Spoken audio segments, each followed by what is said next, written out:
Hey everyone. All right. So as you know, we have our very special guest here, Kyle Rigsby on Grooming on the Spectrum today. So yeah, Kyle, how are you doing today?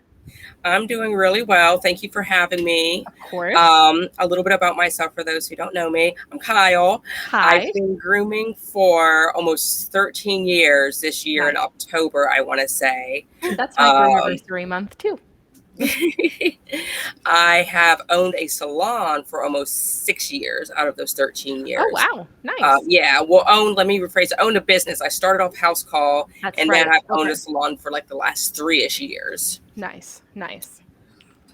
So Um, which do you prefer? I'm sure there's pros and cons to both of them. I've done house call myself. Yeah, there Yeah. are. I honestly, from a financial aspect, I liked house call more because Oh, obviously we don't absolutely. have the overhead of a salon. Right. But I live in Florida. I have for like almost all my life. And it's just the heat. I'm not heat tolerant. Like no matter how long I've lived here, I'm not heat tolerant. Dude, that's So why I moved to like Washington. bringing all of that house call stuff in and out of houses Yes. was just like that's why Yes. I ended up getting a salon because I was like, I'm gonna like die of heat exhaustion Right, in the sun. right. But it was enough to get me going because I was like, I've got um Gotta do my change own something. business. Yeah, Yeah, yeah. especially being neurodivergent on Mhm, the mhm. spectrum. And just more and more shops down here being owned by people who are not groomers and just Oh, don't really care yeah. about their groomers. They're like, just get in Right. there and make me They some see the money. money, they see the Yeah, money get in there and and make me some money. And that yeah. was about it. And I eventually had my final snap and I was like, Oof. I'm getting out of here. Yeah, I feel you. I feel you. It is that's why, like, I'm happy my boss is a groomer, Yeah, so good. it works out. Good. But otherwise, there's no way I could groom for someone who didn't also groom or at least had groomed in the past Yeah, regularly, so, exactly. um, That but was yeah. actually a major deciding factor for me once Yeah? was that I had 2 choices that I was looking at. One was mobile and one was the shop, working for someone who I had been friends with for years, Mhm, mhm. but the owner wasn't a groomer, and they were she's like, "It's been, like, a year, it's been great, it's awesome," like, and I was like, "Yeah, I'm gonna try mobile." Yeah. And I'm so glad I did because then the other business ended up tanking. Oh, you jumped ship just in time. I didn't jump on the ship, so Oh, well, yeah, Yeah. um, yeah. luckily I think she found a really good spot now, so I don't feel so bad. All's well that ends well. Yeah. Yeah. Man, okay, so Florida. Whew, I remember those days. Yeah. Man. But yeah, you have dogs, right? I do. Tell us about your cubs. I have two small dogs. They're like 5 years old now. I stopped counting after like three. I And feel I you. think they're like maybe turning like 5 or 6 this year, probably six. They don't care Um, anyways. I mean, yeah. So one's a Yorkie Poodle mix. Well, Yorkie okay. Poodle, maybe mini Aussie because he carries for Blue Merrill. Ooh, And the other one is some kind of like double Merrill Poodle mix thing. that's the one I see all the time Yeah, on he's the the one who's groups. Yeah. hearing and vision impaired, and Right, right. they're my angel babies when they're being good. Aw. When When they're they're being not, good. I call them my fiance's dogs when they're not being good. I'm like, these are your dogs Like they're acting yours. up. Your They're dog. yours. Yeah, my one dog, Mister, decided to help himself to some sandwich bread today. And he's sweet, but he's not the brightest. He'll get into something Oh, when we're gone sometimes if we don't pay attention. But yeah. then he'll leave pieces of it where we can find it. And it's like, well, if you know, and he knows sometimes because if you go in the house when you first come in, Yeah. he's done something wrong, he'll be sitting on the bed with his legs crisscrossed, staring at you like, look how proper I am. Don't get mad at me. I've done I'm an nothing. And then you look around and angel. you find And then there's what he's like done. chunks of bread over here on his Yeah, head. there was bread like under the comforter, like crumbs, and I'm like, why? And he knows. That's what like kills me because he Yeah. has a look. I Yeah. said, oh, you know, so don't do it. Yeah, Aw. that's Mister. That's also why he's overweight. Oh, He's not like obese, but he's well, he's got a little chonk. he's got some chunk. Yeah. He looks like a tick. Yeah. We don't talk about Mister. Did I hear some pitter patter? That's his heavy pitter patter of chunkiness. He should weigh like 12 pounds. It wouldn't surprise me if he weighs like 15. He's Aw. not super I mean, big, but that's he's not big yeah, that's enough. not terrible. That's not my Yeah. girl Duchess, like, I look when it comes up on, like, Time Hop on Facebook or whatever, I feel so bad. Like, the first year or 2 I had her, she was, like, 24 pounds. She is Chihuahua Min Pin mix, we think. She's now 12 pounds. Oh. So, like and she's a little too ribby, but every time we have a winter here, it's like she just, like, shivers it off Oh. faster than I can feed her. Um, but she also just has, like, a bottomless pit for a stomach, so she would just eat the whole bag until she was throwing up and then probably eat that too. Yeah. Um, she's ridiculous. And what's your other dog's name? I feel terrible, I can't remember, but you're So yeah, Mister's the chunky one. Rick is the Rick. double barrel. Rick, yeah. Right, okay, yep, got it. Whew. All right. So I know you mentioned you are on the spectrum, you are neurodiverse. Please feel free to share what you are comfortable with in that and how that's affected your grooming and owning a business too.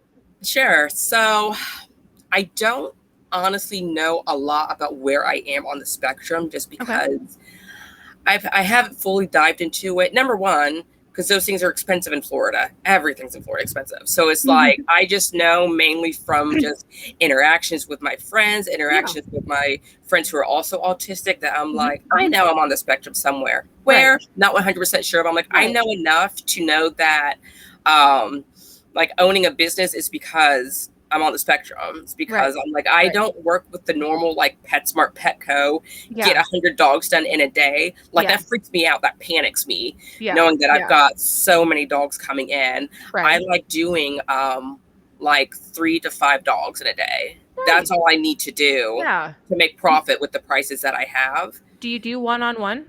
Yeah, I do one-on-one. And that's so much calmer for me because the dogs are calm. It's like when I was working at PetSmart and Petco, I felt stressed because I knew the dogs were stressed, but it wasn't because of anything I was doing. It was just the fact of the way the model of the company is. Yeah.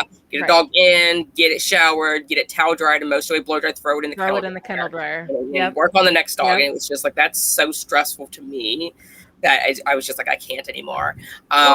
Also, I feel with one-on-one, digressing, we come right back. I feel like with one-on-one, you can like start the interaction, carry it through all the way, end it before you move on to the next, versus like bouncing back and forth. Maybe different temperaments. You get more of a chance to build up a trust. Yeah, that too. Definitely. I don't feel like I'm bouncing from task to task. Like you said, I like to like finish one full task and be done and then say, okay, let me start on the next task. And, you know, building a relationship with the dogs, getting to actually know them as a dog and as a personality rather than just know them as a ticket. When I was at PetSmart Pickup, I was like, this is just a ticket to get in and get out and collect payment. So that's helped a lot, going at my own pace that I'm comfortable with, no matter what dog it is. I worked at a Wolfgang bakery for like a very brief period of time, and the owner there was not a groomer, and she wanted, didn't matter what dog, didn't matter anything like that, she wanted every dog done in an hour, didn't matter what kind. 1 hour. Get them in, get them out. And I tried telling her, because her franchise was fairly new when I started, I tried telling her, like, listen, it's just not possible with your doodles and your huskies and such. No, and like, you're not going to have finished dogs. Like, like there was a groomer there that could get like a Maltese out in an hour straight through, and it did still look good. But I'm like, some groomers just can't. I can't. I can get a Maltese out in like an hour and a half. A Yorkie I could maybe do in an hour if it's behaving. It depends on the haircut too. Like if I'm just like running a guard over it and like it's if I'm doing like a Matadoodle shave down or something with like a 1 inch or more, I'm like, I'm gonna have to like scissor up those legs and fluff dry it out. And so no, we've got a 2 hour. What's the name of it? I think it's just called 2 Hour Dog Spa here locally, and they're granted 2 hours is better than 1 hour, but still there are a lot of dogs that I don't do, but like these bigger haircut dogs, I mean, were taking me 2.5 to 3 hours. You know, that's a lot of leg. That's a lot of body to scissor. Like that's a lot of coat to prep. And so the fact that their entire business model is based off of that promise for that, and Anyways, I digress. And what was funny is the one groomer that did get a dog done in an hour, the customer called back and complained because the dog was done in an hour and they didn't feel like the dog got a spa day. And I'm like, surprise, surprise. Well, Stephanie's pretty fast, but she's good. Yeah. And I have to be concentrated. If I'm in a shop environment and I can't focus, there's no way I'm gonna get that dog done ever. Yeah. ever. Like ever. Like when I was mobile, doing mobile, there was, I could get like a Yorkie done in like 45 minutes. Because I could just I'd put on my headphones, I'd zone in, and I was just get it done. I could hyper focus almost. Yeah, I think eventually I'd like to. So I've done mobile with like working for other companies. Yeah. I think I might eventually like have maybe at least one van for me and have someone else working in my salon. Ooh, okay. It's just like the same experience I had with working in other people's salons is the same experience I've had with mobile, to where they're like, I want to say the last mobile that I did it, like every dog, I have them done in an hour and get them in and out. In the last one that I worked with, they want every dog done in an hour, but the water pressure, terrible. Blow dryer was terrible, and it would get so hot so fast in that tiny trailer. I'm like, I'm hot as I'll get out. The dog is hot. Yeah, the dog's hot. I'm like sweating bullets. And it's again like I need to be able to do this. Yeah, like there's a lot of things, especially like a job, I have to be in control of because I have my own way I need to do things. Like I've got to do it my own way, or else it just like I get overwhelmed. Yeah, and you can't move forward. Right, exactly. I get that sort of paralysis a lot, actually. That's why we have that whole episode about some bits of that, and there go my dogs. But I don't think you can hear them, so it works out. Yeah. Cool. Okay. Well, do you have any more of your origin story you'd like to share? Or do we want my fiance. Hi, fiance. They said hi, fiance. Hi. I'm trying to think. I know I got into grooming because why'd you start? We had a Boston Terrier growing up when I was a kid, so we always washed her at home and did her nails at home. Like she didn't really go to the groomer. I don't think we ever took her to the groomers because we just did it all at home. I didn't even as a child. Like it didn't click that there was such thing as a groomer. Yeah, because it just doesn't exist in your world. So like, why would you know? Yeah, if I saw a Shih Tzu with like a teddy bear cut walking around as a child, I was like, that dog's just born that way. Like that hair doesn't grow. It just looks like that. So that was just my thought for embarrassingly up until like I was almost an adult. I just didn't know. And I thought I did eventually see groomers, when I was like 16, but I thought, it's just like for a bath or for like poodles, poodles, anything else. Yeah. So I had thought about going to either cosmetology school. I don't like people that much. Like I like people. I'm not one of those that's like, I hate people. Yeah. But I get really anxious and shy around people. I've always been very shy around like new people. I don't always interact well because I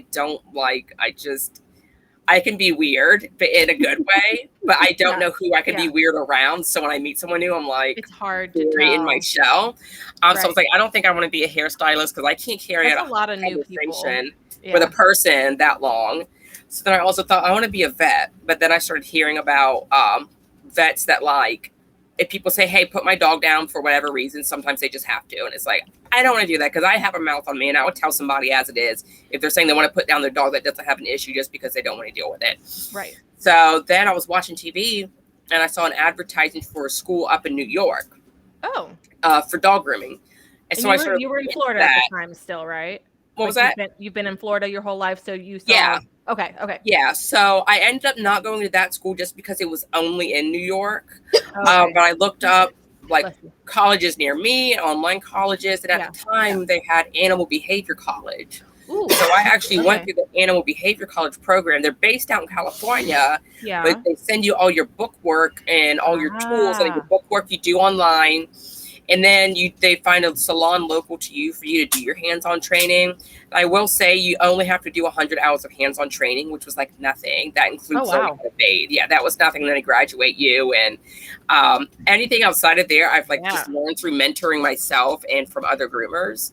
But it was a good school as far as the bookwork went. I don't know if they've changed their curriculum ever since to allow for more hours of training. I kind of hope that they have, but 100 hours is like nothing. That's a drop in the bucket.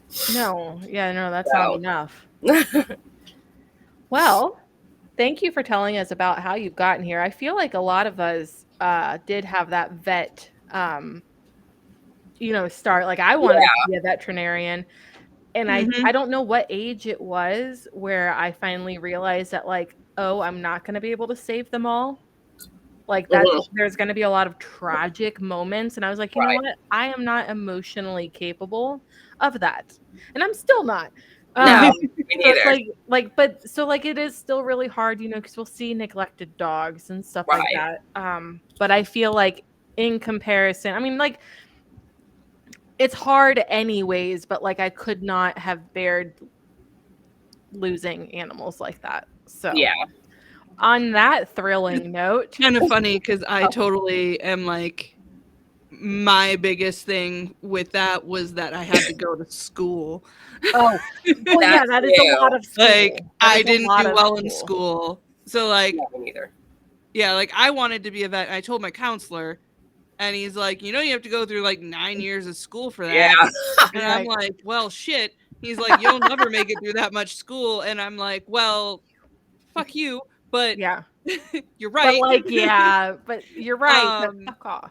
Don't it's funny because now I have a school. And you know what? We're going to hear more about that school when we take a break. Yeah. Okay, so let's hear from one of our sponsors. Sorry, I wanted to shoehorn it in there just so we don't end up. So this will all be cut.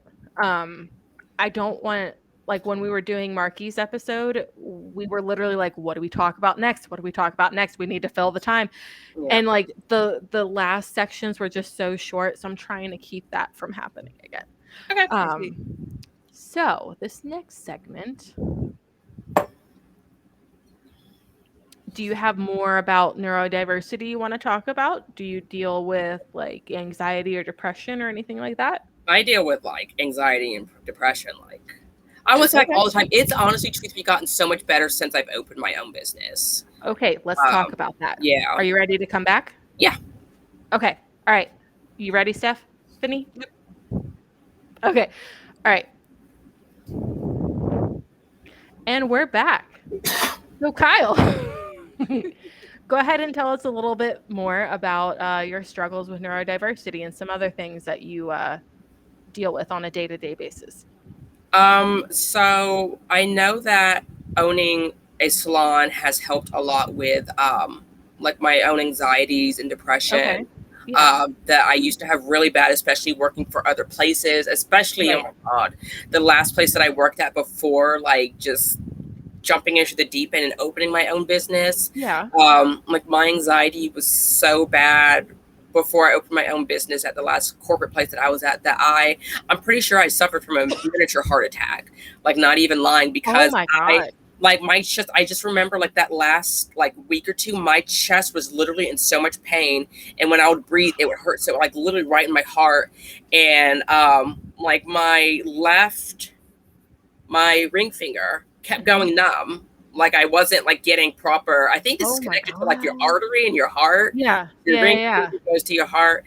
But my left ring finger and sometimes my entire left hand would go numb, and I would feel like I can't breathe enough because the place was stressing me out so much. Yeah. It made me take awful dogs. Fight or flight. Yeah, fight or flight. Awful dogs. They their prices were stupid cheap. Ugh. And it was just like they wouldn't listen to any of like my expert advice or like any of my opinions on anything. Right. And you're a warm body. Here's some clippers. Yeah, they were like, get to it, chop, make us some money. And I like wasn't excited to go to work anymore. I would pull into work crying, cry in the bathroom. Yeah. Because, I one time had like this Cocker Spaniel puppy. First time it came in for grooming, it was just like a little mini groom. The dog was great. The dog was perfectly fine. Oh, good. Okay. But then the second time it came, maybe a month to 6 weeks later, it was like a total a total switch had flipped over. Oh, no. And I don't know if the puppy had rage syndrome, as some Cockers get, or if it was not being treated well, because I put it in its kennel when it came in. Then I went to get it back out and I went to reach in, and this dog like screamed like I was going to hurt it. I was like, it's me. Like, you were just here. You remember me. And the dog was terrified of me touching it, shampooing it, anything. And I told my one of the store owners, I was like, this dog's going home. This dog is terrified out of its mind. Yeah, this is not going to go well. Yeah, it's not safe. I don't want to hurt it. Yeah. So I tried, I called the owner and left them a message letting them know. And of course, they didn't answer. It had been like an hour since the store owner called them, just for a train wreck of a story. The store owner called them and left them a message and said, it's important. We need you to call us right away. I didn't know she said that. I'm like, I would think my dog died or something. Oh my God. So she didn't call back, but she came like rushing to the salon. She was like, is my dog okay? And I'm like, yeah. Well, she was like, yes. But it was an emergency. I'm like, oh my God. So I was like, yes, your dog is fine. Your dog is just like overly stressed and I don't know why, but we don't want to hurt it. We're going to send it home for today. Yeah. She was like, oh, can't you do this and that? The store owner was there. She was like, oh, let's try. So this dog, this Cocker Spaniel puppy, terrified, screaming its head off, trying to maul me. Owner wants to muzzle it. And so the store to make me muzzle it as she's cramming treats into its mouth. That's just trying to maul me. So I'm like, I told her, like, you're teaching it that it's okay to kind of maul the groomer, and it's okay to be terrified out of its mind. I was just like, that like hurt me so bad, because I can feel that. Like, I know, I feel like a lot of groomers who are on the spectrum, they feel what the dog feels intensely. There's more like empathy there. I feel like we're all very empathetic. Yeah. It's almost like you can hear the dog saying like, please stop. I'm so scared. Yeah. Like, I'm overwhelmed. I can't do this. I can't do this. Get away from me. Right. Yeah. And so things like that, that's when I was like, I've got to get out of here. Yeah, I've got to be able to set my own standards and rules and call it when I see it.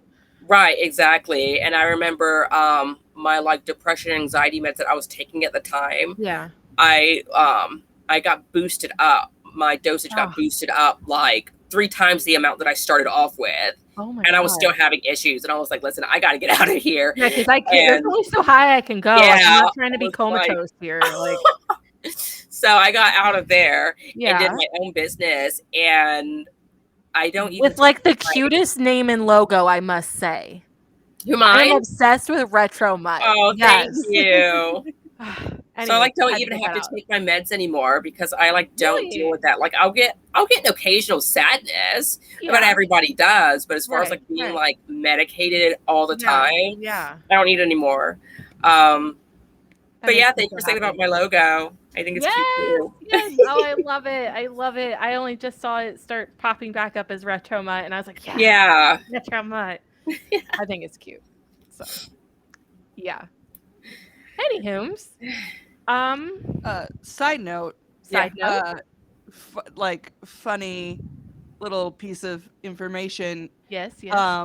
On like, in most things about autism with like symptoms, they say a lack of empathy in like which older makes stuff. No sense. Yeah. It's actually, and it's, people make fun of it a lot now. They're like, actually, it's more that we're just overly empathetic. And we just to the point can't handle it. Yeah. And I feel like that already, like, people who aren't as empathetic, they're here, so they're overwhelmed, will slow, like, they don't get overwhelmed until up here, but like, I feel like we're already starting here. Right. Because and like, that's why I left Facebook for a while. I'm back now, and it's probably time for me to leave again for a little bit. But I've left a lot of groups. I've unfriended a lot of people, unliked a lot of pages. Same here. Because like, getting that constant feed of like, all the good stuff is great, because I'm like happy for people, whatever, but even that is tiring, like, can be tiring. Well, every single post that you see is a little bit of it's taking from your emotional pool. Thank you. Please elaborate on that because I couldn't remember who told me about that, and it was you. So tell me the percentage or something, right? Maybe I don't know. Maybe it was Beth. I don't know. For me, it's spoons. Yes, spoons. Yeah, spoons definitely. Love spoon theory. Yeah, I don't do any dogs that take my major spoons. Like, listen, if your dog comes up in my salon, he's snatching all my spoons, I'll get out. Yeah, no. Me. Those are not a renewable resource. No, no, absolutely not. Like yesterday, I've been like having really bad allergies for like almost a week. And yesterday I had so much sinus pressure. I thought my head was going to explode. And there's this one dog that I do, and he comes in on sedatives. He's not like completely knocked out. He's aware, he's up, he can walk around, but he takes the edge off because he's completely deaf. And he's a double marrow as well. His mom got him as a puppy, but she's kind of like, oh, poor deaf puppy, let him act crazy. And I'm like, he can't act crazy with sharp shears. So she gives him a mild sedative just to take the edge off so he's not so rambunctious when I'm trying to clipper him. But I had so much pressure in my head yesterday. I was like, I have not enough spoons to do this dog, even if he was my only dog for the day. Because even with the sedatives, he still tries. He still tries to act wild. So I rescheduled her because I was like, right now I would get like halfway through his haircut and have to send him home because I just cannot take it today. I'm not feeling it. Are you better today? I'm better today, definitely. Good. I was gonna say definitely. No, I'm a lot better today because yesterday I don't know why I had so much pressure, but it was crazy. But getting to pick and choose my clients I think that was another stress trigger for me when I worked in corporate, especially like PetSmart and Petco, where their clients just like come and go as they please. There's no just walking off the street. I don't know what I'm gonna get. Now owning my business, I'm like, oh, I can see that on this day I've got a really crazy dog book, so I'm not going to book another crazy dog. Yeah, it's like you're going to have to select some easy bath dogs. Yeah, I'm going to book this crazy dog, and the rest of my dogs will be good dogs. Yeah, or I'm not going to book myself 5 doodles, and or I'm not going to book myself this, one biting dog plus the screaming husky and drain myself. Because you can only do, handle so much in one. Yeah. In one day. In corporate, it was like you don't know what you're gonna get. It was so stressful. Yeah, especially if like you're not the one who's getting to put down the dogs on your schedule. I was a PetSmart kid. And I was never a kid, but that was my start, was PetSmart. And it was very much like, and like the older groomers, they knew what was up. So like there were these two like older ladies that I loved them, Susan and Bonnie.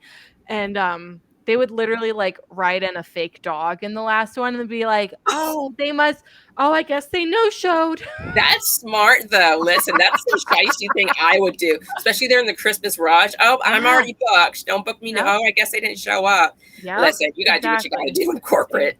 Dude, yes. I wonder where they are now. I feel like a lot of the older groomers also already had like their own clientele, like the ones that had been there for like 10 years or more. They're all like they're all request dogs, so they know what they're getting. And like the newer people like me, they're like, take the ones that nobody else wants. Like, I'll take whatever I need money. I groomed at when I was back in Jacksonville, I groomed at the PetSmart at Town Center. And the clients there were all right. They were decent. They were still corporate clients, but they were predictable. But then I had to substitute at Regency, which is just a short drive away one time because they were doing Academy in the St. Joe's Town Center salon. So I was like, I'll go and substitute at Regency. Horrible clients. Oh, no. Like the most insane clients I had ever seen in my life. Like, will blame you for anything. Will scream and shout at you if they're 30 minutes late and you won't take their dog. Will accuse you of your fault somehow, right? There was one lady I remember specifically who brought in her 2 small like toy poodle things, and they were both on me and another groomer, and we were trying to walk her dogs back. They were on a collar and leash, so we grabbed the leashes from her and start walking them back, but she won't let go of the leash. Oh my God. She snatches them back and she goes, "Oh, you're choking them." I'm like, "You're choking them. You're the one who's taking on them." And I'm just like about to snap and trying. Ma'am, did you get your full 8 hours of sleep today? Like, are you hydrated? Like, do you need some Advil? Like, I'm really bad about not being aware of the faces that I make sometimes, especially like more and more recent. I feel like the more I'm a business owner, the less tact that I have. So well, because you don't have someone breathing down your neck, and like I feel like more and more frequently I'm in like Facebook grooming groups asking like, how do I say this tactfully? Because listen, I'm about to say it as it is. I do see you in there a lot. I do. I feel like the longer I'm in business, the less tact I have, because it's like, hold on, what do I need to actually do? How can I be professional here? Because I want to tell them to just. Yeah. I want to say, listen, like, you got to use some common sense here, because I'm your groomer, I'm not your therapist. So I need you to get it together. I'm sorry. I mean, some people like that though. Like, I feel like some people do run success. I mean, it's just, you got to find clientele that like are okay with that. You got to find your clientele. Yeah. Right. It's like nowadays you can give that client 20 like 5-star experiences, but that one time they have a bad experience, right there, they're on Google 1-star review. And it's like, really? Really? Like, I've been grooming your dog for a year and you've loved it. And you couldn't even leave me like a positive review? No, because the squeaky wheel, whatever. Like people. Yeah. The woes of being a business owner. Like, it definitely is more pros and cons, but still sometimes the cons are like, that's why, like, I'm not gonna lie, I do enjoy the fact that, I mean, I do wish, obviously, because who wouldn't want, because I did go from owning my own business to working for somebody, so that has its own cons, because it's not my own business and I don't make big decisions and stuff like that. But I tell you what, though, not having to deal with the people, I mean, I deal with them like they're at the appointment, but most of the drama goes down like, when I'm not there, and I don't have to deal with it. I just get a text from like my boss, like, "Oh, this person's fired," and I'm like, with eyeballs, like, "Yeah, tea. I'm a thirsty bitch. Give me the tea." Right, exactly. I don't want to be part of it. No, I don't want to be part of it. I just want to know what happened. Hear about it, and that's why when I had taken my like social media break, Stephanie was the real MVP, because she would take screenshots of stuff she knew I would be invested in and be like, "Here's your daily allotment of drama, ma'am. Here you go." Yeah, I did keep her updated on the drama. Yes, indeed. Yeah, I like being nosy. I don't want to be part of the drama. I don't want to be the drama, but I want to know about the drama. Oh, I feel like a lot of the times my prices also keeps like the crazies away. Exactly. The crazies are usually really cheap, and my prices are they're not cheap, and I feel like that keeps a lot of the crazy away. And I'm also like, now that I'm not in corporate, I'm allowed to be blunt with people. Like, if you bring in your dog matted, I'm going to tell you, I'm going to shave it. Take it or leave it. You know, I don't sugarcoat it. I don't say, you know, it's like, oh, save as much as possible. I'm like, I will, but I'm telling you right now, so there's no surprises. Your dog naked. It's gonna be short, like naked. Chihuahua naked is what I say. Chihuahua naked. Chihuahua naked. And like, where you'd have to be like, oh well, Fluffy didn't really like her feet being touched, and you can just be like, Fluffy bit me multiple times for touching her feet, like. Yeah, and I tell them, you know, if it's a dog that's like crazy acting or super naughty, I tell them like, I need to, because I do rehab with a lot of dogs. And I think I've only had like one dog that I didn't have success with. I really think this dog has something neurological going on. But I tell them, like, if your dog is crazy, I'll tell them I need to see your dog every 2 weeks for at least 3 weeks. Then we can do 3 weeks, then 4, then 5, and then 6. 6 is my max. So I can work on your dog's behavior. I don't want to see your dog once every 4 months and it's biting me every time and acting a fool. I don't want that. Why, you know, I didn't open a business for that. Man. Yeah. And I've had to fire a few people that, you know, that didn't stick to that. You know, I gave them chances and I kept telling them, listen, like, I'm serious about this, and they just wanted to keep, you know, they would book the appointment and then they would like cancel and reschedule it. And, you know, eventually I told them, listen, you're defeating the purpose. Yeah. I'm like, I'm not the salon for you. I'm not doing it anymore. You know, I just tell them. So I want to ask you more about establishing and enforcing boundaries, but first, let's hear a word from one of our sponsors. Sorry, I'm trying to wait until like actual breaks, but I'm like, now that we're going, and Kyle, can you come here? Oh, you don't have, I'm going to cut all this. Oh. Although I will say, it's completely up to you if you want your episode to go on YouTube. YouTube does not get edited. Care. Okay, YouTube is not edited. Okay. You can pour me some water? I'm not strong enough. I'm so weak. We get like these big ones because we live in an RV park. We do not drink the water here. Heck no, it'll have you in the hospital. So we buy like the honking jugs from Publix. The honking, Big honking, but they're like heavy. Honking. Well, yeah. Well, good. Stay hydrated. Stephanie, do you have a beverage? No. Ma'am, I should have checked with you at the beginning. Do you need to go get one? I'm good. I drank a lot of liquids today. Okay. I did not. I know I'm dehydrated. I was eating a lot of Kringle, so I was drinking a lot of water. Oh my God. I do like me some Kringle. Yeah. Have you ever had Kringle, Kyle? What's Kringle? Kringle is a Danish pastry. I'm already sold. Very, very popular here in Racine because there was a very large Danish population that moved here. Mm-hmm. And so there's this O&H bakery that makes all these different flavors. And they're 3 minutes away from the school. So anytime I have events here, like today when I had a seminar, I get Kringle. And it is like crack. That sounds good. There's so many different flavors. There's one I do still want to try. Wasn't there a peanut butter one or something? I think so. I'm definitely this time down I for got peanut butter. a mimosa flavored one. It's the new flavor. And it has these little balls. They're like champagne flavored. Oh. They're delicious. Oh my gosh. Okay, so when I come over, maybe that will sustain me for a day. I just munch on a Kringle all day long. Just munch on Kringle. That's been my diet all day. Sound, but you know. Anyways, okay. What? I hope that didn't catch on record. You know what? No, I only saw your face. I only saw you go like, or something like that. We live in a tiny camper. My fiance just decided to let it rip over in the corner. But he did it, and then he made a face because then he remembered, oh crap, this is on recording. No, I didn't hear anything. I only saw your facial reaction. It probably picked up on the microphone. Whatever. Well, they saw my face and wanted to know, so that's there. Well, hey. If you hadn't said anything, nobody would know because YouTube will see this, but you could have blamed it on Nibbler. There we go. A dog here. Oh, wow. It was Nibbler. It was Nibbles for all you YouTube folk, which don't worry, we get like 3 views if we're lucky. So like, we're not like big yet. We're not viral. No, yet. We're going to grow slowly but surely.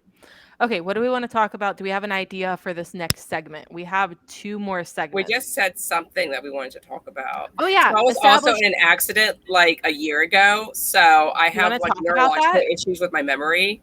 Yeah, so that goes in and out. Do you want to talk about that? Sure. Okay, I will ask you because I do remember now what I said. I said I want to ask you more about establishing and enforcing boundaries. Oh, yes. Okay. And we're back. So Kyle, how do you deal with, because I have problems with establishing and enforcing boundaries because I am very much a people pleaser. Is that something that you deal with as well?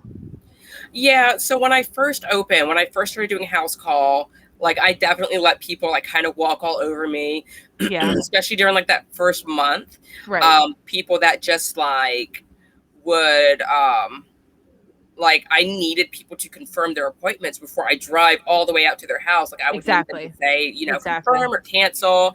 And I was very nice and would tell people like, hey, if you need to cancel or reschedule, just give me a 24-hour notice. Right. Well, a lot of them wouldn't. They would call like same day, or they would just like not confirm their appointment. Yeah. And then be like, where are you? Yeah. Or sometimes I would like get halfway there. They'd be like, oh, I need to cancel. And I'm like, and I was trying to be nice because I was like a brand new business. I didn't want to get a bunch of bad reviews, but it still hurt because I'm trying to make money, especially brand new. Right. And if I get like a Friday booked up with people who said, oh yeah, I want your service. And then they all cancel. And I had told other people I'm already booked. It's like, well, now I'm kind of screwed. Yeah. So I have a couple of things that make me feel better about enforcing my rules is number one, I have a dog grooming, I have like my client release contract, and that has like all of my rules written out plain black and white. And so you can like refer to that and be like, if you don't like any of my rules, I'm not the groomer for you because these are my rules. It protects me. It protects you. Yep. So I have that written out in black and white. Plus, when they get their reminder text, I send it out 40 hours in advance. So they have more than enough time to give me a 24-hour notice. And it will say in there, like, hey, if you need to cancel or reschedule, like, I'm serious. I need a 24-hour notice. Unless it's like you were on your way to your appointment, car flipped over. Like, I'm just gracious. I'm not heartless. Well, there was one client who brought her dog in. She was like, she's been sick like all morning throwing up, but I didn't want to pay the cancellation fee. I was like, girl, take your dog to the vet. I'm not going to charge you a fee. Go to the vet for Pete's sake.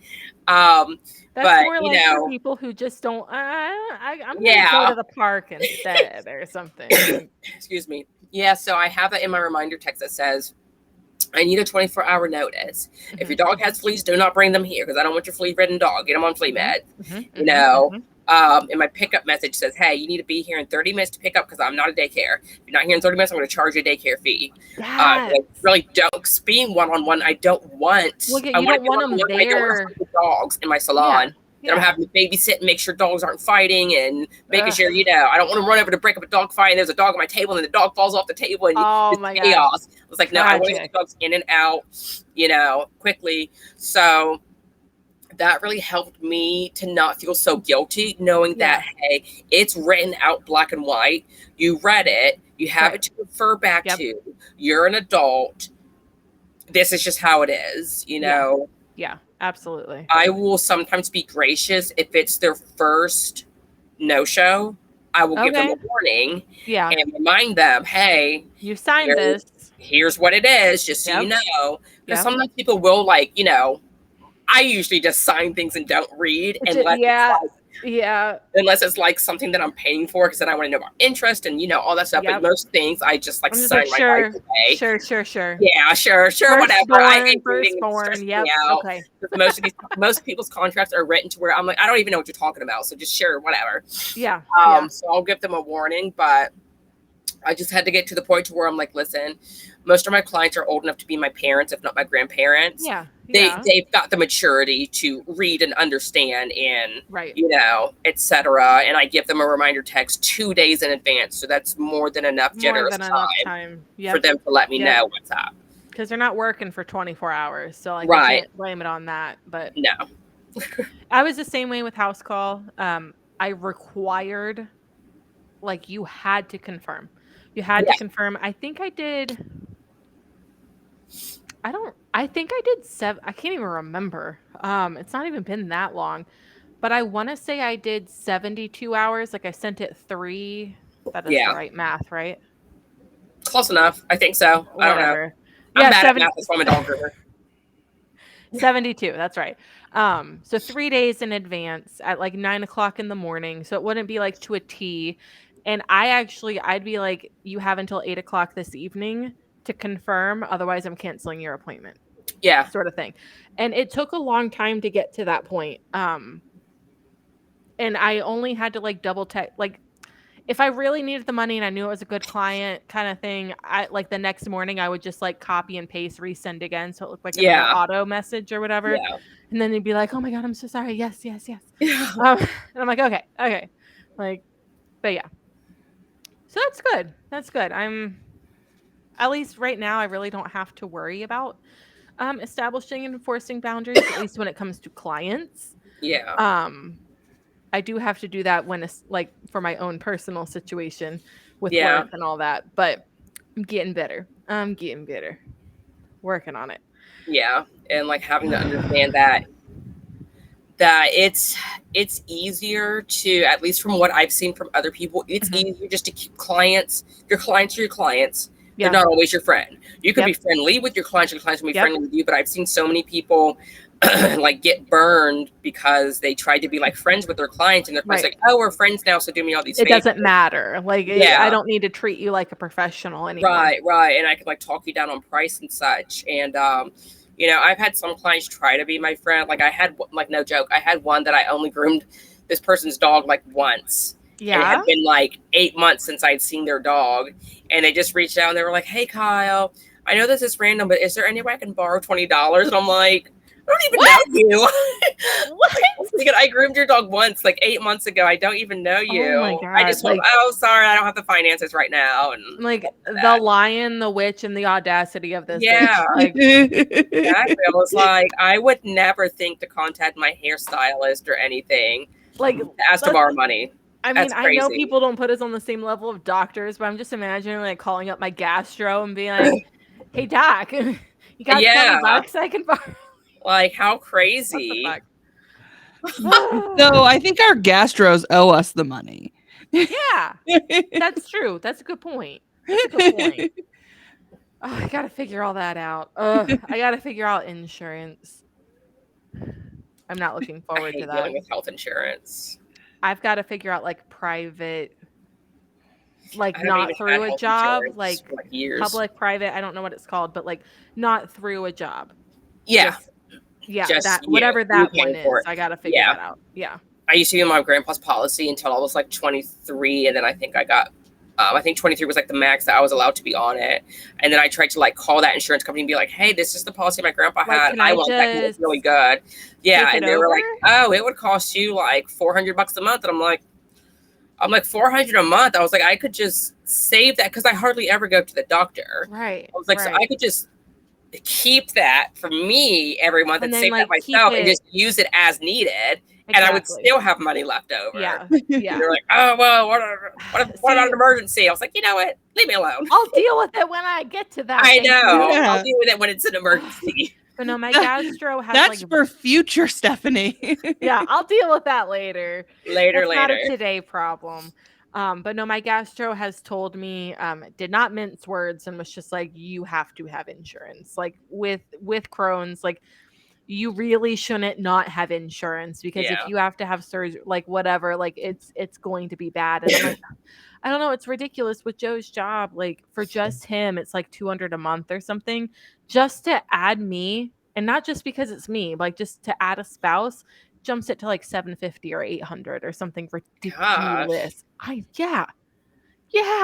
You say Florida spendy, but like Washington, dude, Washington. And Northwest Washington by Seattle, like, holy shit. I love it here, though. Like, it's so beautiful. But, like, damn. Yeah. That's crazy. Yeah. Car insurance. You guys got us beat in car insurance still, because that's still the most expensive car insurance I've ever had is Florida. Yeah. Yeah. Florida's crazy. It's like a not at fault state or something. Yeah. Like I know that like no matter what happened, if you rear end somebody, like it's your fault. It doesn't matter. Regardless if they brake checked you, like whatever. Yeah, does not matter. Nobody cares. You're at fault. I was put on my mom's insurance policy recently, actually, because it was a lot cheaper to do it that way. Yeah. And I just pay her, the amount than me getting on my own was I remember I used to be with Geico years ago. I was paying around $200. I was like, okay, it's this. I'd rather pay less, but it wasn't terrible. And then in 1 month it jumped to almost $400. And I called them. I was like, what's going on? I haven't had any accidents or anything. Yeah. And they said, oh, let's look into it. So they put me on hold and then came back. They said, oh, you're in Florida. The accident rate for Florida went up, so you have to pay more. I'm like, so because everyone else is driving like lunatics, I have to pay more? They were like, yeah, pretty much. I'm like, oh, gee, thanks. So that's actually, I mean, it's not funny. It's terrible. It's bullshit. But our car insurance, like we literally, when we moved up here, I was able to like triple the coverage and still pay half what I was paying in Florida. Wow. But then all of a sudden, like, what was it, January or February? I don't know. But it went from about maybe $250 a month for 2 cars, and it jumped to like $410. And I'm like, well, there's no tickets, there's no accidents, unless Joe isn't telling me something. Like, nothing happened. So I called, and even like the office was like, no, it just says rate adjustment. I don't know what this is. I need to contact the underwriter. They never know. They never freaking know. And I'm like, you'd think it'd be in there. But apparently when we moved here, the state of Washington, you couldn't use credit scores as a factor in determining the price of insurance. And apparently with the new year, Washington decided to be like, you can use credit as a factor in determining insurance prices, and ours is shit. Yeah, mine's awful. Never mind the fact that I've been with State Farm since I was freaking 16, never missed a payment, multiple lines, multiple policies. And no, they're going to do that to me. So I'm like, any penny they can get. Yep. Crazy. And I'm like, I never didn't pay my bills. Like, I've never not paid rent, utilities, insurance. Yeah, I dropped some credit cards. Those are fucking credit cards, man. Yeah. Bye. Anyways, we're digressing a lot, but it's okay. So why don't we take our last break? And then I know you had I completely forgot to even bring it up, but like, if you want to tell us about that event you had happen, we will get into that. Give us 1 second. Let's listen to a message from one of our sponsors. Completely forgot to ask you about your accident. Okay. It's also only if you want to. I know I'm personally curious because I've seen it like mentioned. Yeah. But I don't actually know what happened. Did that like shift anything for you mentally? A lot. Life goals and stuff like that? Okay, cool. Yeah. Definitely a lot. Did you want to go into it now? Do you want to wait till? Yeah, I'll let me know. When did it happen? Month? That was last year, May 13th. It was Friday the 13th. Lucky me. Yeah. Okay, Friday the 13th of 2022. Got it. Yeah. I'll lead you in and then you just go on. Okay, so. And we're back. So, Kyle, what were you doing on Friday, May 13th of 2022? Being traumatized. Oh no, so, what happened on this so unlucky day? That was the day that I had a really, really bad accident. So my fiance and I at the time, we rode our electric bikes back and forth to work. Oh, cool. So we just didn't have a car. And it was, super cheap. We didn't have to like pay for anything other than the bikes. And it does some work for you, right? I've never ridden one, but I love the idea. Yeah. So the electric bikes that we have, it has a throttle. So you literally just pull the throttle and it goes. Like you don't have to pedal or anything. So you just sit on it and you go. Yeah. So and his can go up to I think like 45. Mine has a top speed of like 30, 35. So you can go. Yeah. But we were going on a road called Kennedy Boulevard. And we were in the bike lane and we were going between like 25 to 30 miles an hour. Okay. Well, over on the right hand side was a construction company and they had like dumped a bunch loose like gravel and sand in the bike lane, and it was black like the asphalt in the road in the bike lane, so we didn't see it until we were like up on it, and it was too late to brake. So with it being loose gravel and sand, our tires can't grip that, so it shifted. I was in the lead. It shifted my tire. My tire went to the right, and I just went like my bike like leaned down, as I'm going like 30. Yeah. And I thrown off my bike, hit my head first, got knocked out. My fiance was with me, thankfully. He said I was like halfway in the car lane. He fell too. He fell after me, and he says he actually fell on me. I don't remember that. Yeah. But he had to like get up and grab me out of the car lane so I didn't get ran over by a car. Right. And I was unconscious for a few minutes. And I like came to, and it was just like this like moment of like, did that just happen? Yeah. Also a moment of like, am I alive? Right. Seeing my body as it goes, like terrified and not knowing like what to move. I laid there for a while he called the ambulance and got pictures of the accident scene and everything. But I really badly injured both of my knees. Right. I still have scars on my knuckles from it. I had there was a little cut underneath my eyelid, like a piece of gravel went into the eyelid. Didn't get to my eye, but that was bleeding at the accident scene. My spine, every single disc is herniated. One disc is bulging. My neck, every single disc is herniated. One disc is bulging. Oh my God. So it's like it totally blew out my neck and spine. Yeah. And then like from here on my lip up to like my eye, I have no feeling. I lost that feeling. I think when that rock got lodged under there, I'm pretty sure it severed a nerve. Oh shit. And it's just not fixable. Okay. There's nothing I can do with it. Like, it's just like I've gotten used to the feeling now. Yeah. Well, it's not that I have like zero feel. It feels like you know when your leg goes numb if you have it crossed for too long. That's what it always feels like. It always feels like that TV static that feeling. Yeah, it used to like really bother me, but now I like hardly ever feel it. You get desensitized, right? Right. So yeah, in my one finger because I stabbed myself with a. I have that in my one finger. Yeah. I stabbed myself with an X-Acto knife on accident, and I severed a nerve. Yeah. So it's just like that like tingly feeling. It's like a tingly feeling. Ah. Yeah.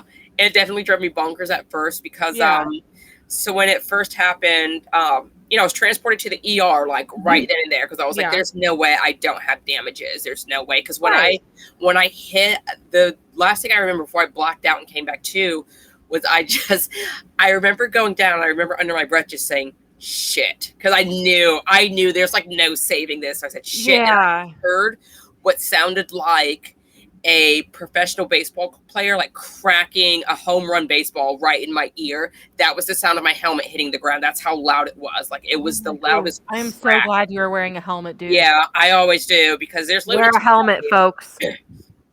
Yeah, I know if I hadn't been wearing my helmet, it would have killed me. Like, or I would have been left severe. If you've had an accident and you've hit your head or something, get a new helmet because it affects the integrity of it. Okay. Yeah. Stay over. Go ahead. I have a new one now.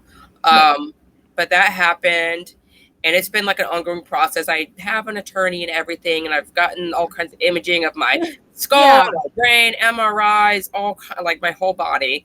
I was going to say, was the construction company found at fault? Oh, yes.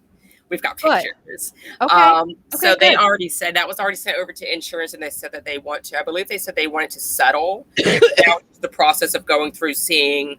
So that is still happening, and you're almost like a year past this? Oh, yeah. I was told these things can take like years because they have to see, you know, and I mean, it's annoying that it's taking forever, but it's also good because, for example, when the accident there's long-term. Yeah.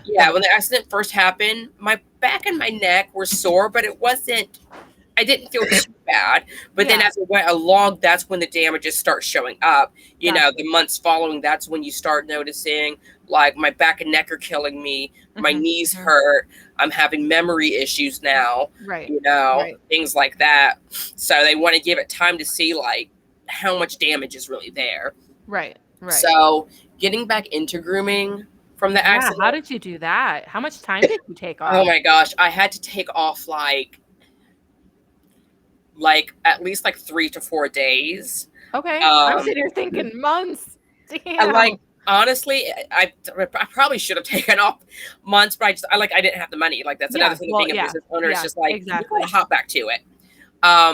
So the most difficult thing was, I would say my knee definitely was super scuffed up and raspberried. Nothing was broken from the accident. It was mainly just like my spine and neck is blown and a whole lot of like scabbing and scarring. Yeah. And but I got back into it. The major things now is like I noticed that my memory is really bad. Like I'll be in the middle of grooming a dog and I'm like, I don't know what the next step is. I do this each dog the same way.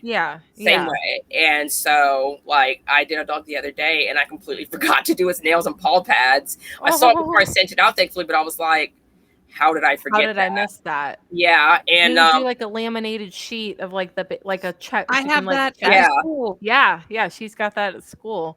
Yeah, I need to do something like that. And my fiance has been my bather now since February. Yeah. But sometimes I'll need to like step in and wash a dog myself really quick. Yeah. And I'll stand there for like a good minute. Like, I know this dog needs to be washed, but I don't remember how to do it. It's like sometimes I don't even remember the first step. It's like I can envision in my mind I'm scrubbing the dog with shampoo, but it's like, how do I get to there? How do I get to there? What do I do? And then it does eventually come back, but at first it's kind of like, hey, this is scary. Because I've been saying, you know, my memory can go out as long as I remember dog grooming, then I'm fine. And now that dog grooming is starting to go out of my memory, now I'm like, okay, now I'm scared. And I'm seeing like neurologists and stuff like that are trying to assess like where is my mental state? Where is my memory? Right. And what they can do about it. Yeah, exactly. Yes. We could make the signs, but make it match the signs that I have, but make it match Kyle's stuff. Yeah. And then you can have the signs too. And they would match. That would work. It's like little visual things that it helps my students a lot, but like it would to remember learn the process. I'm really good at visuals. Yeah. Okay. So I would just need like at the bare minimum like a JPEG or a PNG of your logo. Okay. And then I got the rest. I can definitely do that. So but yeah. So a lot of physical things change, and obviously some mental with your memory and stuff like that. Yeah. Did it change any like life goals? Did it give you any new like drive or like where I'm trying to go with that? Yeah. So when I first started Retro Met Grooming, I wanted to either like have multiple locations owned by me or maybe like franchise out eventually. Okay. But now I'm just like, I'm not sure. I'm not sure. Like I still like in my heart, I want to do it, but it's like, if my memory is slipping this bad, can I handle stuff like that? Gotcha. I've even thought like now, like I'm thinking into looking for another full-time groomer to replace me. Okay. Like it's past the mind over the body type thing now. It's like, hey, you can only do so much. I mean, there's only so much mind over matter. I know that I'm changing and I need to start pre-planning before like I completely go out. Yeah. No, and I think that'll be good too, because then you can step back a little bit, and if that works out, you can add more. But I know that would kind of defeat the one-on-one, but then kind of take it from there. Yeah, exactly. Yeah. I would just take it step by step. I would still want to try to do one-on-one as much as I can. Right. At least like I don't think I'd ever want like to have like 5 groomers. And there's nothing wrong with having 5 groomers, but I don't think I could do one-on-one with that. Or I'd have to get like it'd be hard. I'd have to get like pens for the dogs to be in. So I'm still like technically one-on-one, but they're still like separated. Yeah. So there are ways to do it. It would be really cool, but it would require a large space. But it'd be really cool to have like a large space with a bunch of tiny rooms. Yeah. Like it could still be one-on-one. Yep. And just each little room is a separate little space for the groomer and the dog. There's a groomer, Suzanne Grand, I want to say her name is, and she I want to say she's here somewhere in Florida actually, but I've seen the insides of her salons, and she actually has little like rooms with like clear doors and like little doggy couches, like a little living room for each dog. I don't know how many of these rooms that she has, but I know she at least has like a few, but she has cameras in each room too that she can see. So if she's in her room grooming a dog, she can still watch the dogs in the other room. I thought that was really cute. Like you said, it would take space, but it can be done. So something like that's not out of the question, having like rooms for the dogs. What kind of space do you have right now? My space, I have a pretty spacious salon. It's 1,100 square feet. And like there's a whole back room that we just use for storage. Like, I mean, it's big enough to where you could like have a second. I could groom in there if I wanted to. You could probably fit like 2 to 3 groomers just in that room alone. And then there's still the whole front of my shop. Yeah. So the original plan anyways, when I rented out that space, was to eventually move grooming into that back room. Yeah. And have the front as like a big retail section. So I mean, that's an option as well when I hire another groomer, is to just let them groom, and then I start renovating the front into retail. Nice. Awesome. Well, do you have any other little tidbits for us today? It's okay to be out of tidbits too. I guess the main thing is just like, try to stick to what makes you comfortable. Grooming, it's a career, it's a lifelong career. You should be happy doing it, It shouldn't stress you out. It should be your sanctuary. And if you are, you need to look into making some changes until you are happy with it. You do. Yeah, exactly. Yeah. All right. Well, Kyle, thank you so much for being here today. This was grand. Thank you for having me. Yeah, no, of course. Stephanie, do you want to play us out so we can bye? What am I doing?